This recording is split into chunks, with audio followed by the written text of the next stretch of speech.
আসসালামু আলাইকুম। আমি বলছি সাইফ স্পেন থেকে। সবাই কেমন আছেন?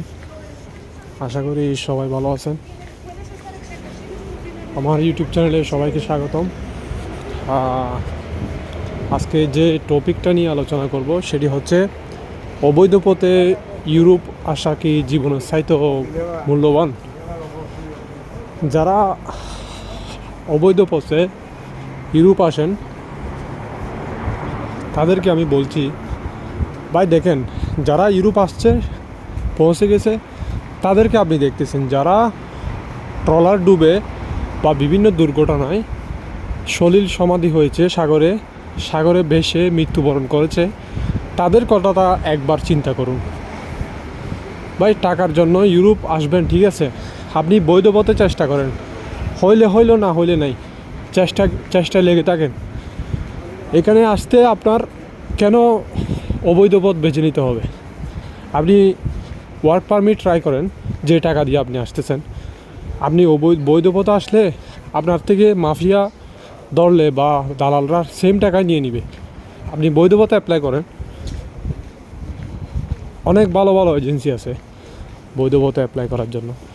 আপনারা ওগুলোর সাহায্য নিন। যারা মধ্যপ্রাচ্যে আছেন, মালয়েশিয়া, সিঙ্গাপুর, থাইল্যান্ড আছেন, তারা ওইখান থেকে ভালো করে প্রসেস করেন, কয়েকটা দেশ ভিজিট করেন, আপনারা ভিজিট ভিসার জন্য অ্যাপ্লাই করেন। ওইটাই সহজ পদ্ধতি। আমি আগে ওমানে ছিলাম, এখন আসছি স্পেনে ভিজিট ভিসা অ্যাপ্লাই করে। আলহামদুলিল্লাহ আমি এখন স্পেনে আছি। তো অবৈধ পথে কেউ ইউরোপ আসবেন না, কত যে কষ্টকর যারা এসেছে তারাই বলতে পারে। আমি মনে করি যারা অবৈধ পথে ইউরোপ আসেন তাদের আগে একটা মানসিক রোগ হয়, সে মানসিক রোগের তাড়নায় তারা অবৈধ পথে ইউরোপ আসার জন্য চেষ্টা করে। তো সবাইকে আমি বলবো, আপনারা বৈধ পথে আসেন। ভাই জীবনের চাইতে ইউরোপ আসাটা মূল্যবান না। আপনি সেফ হইতে আসেন, ভালো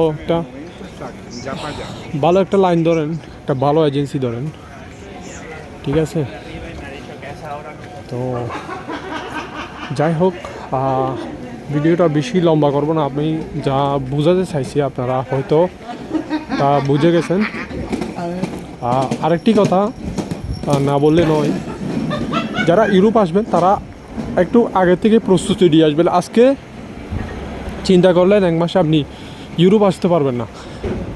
ইউরোপ আসার জন্য অনেক আগের থেকে আপনাকে প্ল্যানিং করতে হবে, ঠিক আছে?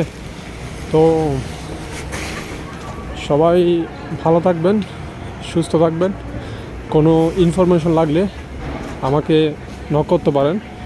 ভিজিট ভিসা সম্পর্কে কিছু জানতে চাইলে বা মধ্যপ্রাচ্য থেকে কেউ ভিজিট ভিসায় আসতে চাইলে আমার সাথে যোগাযোগ করবেন।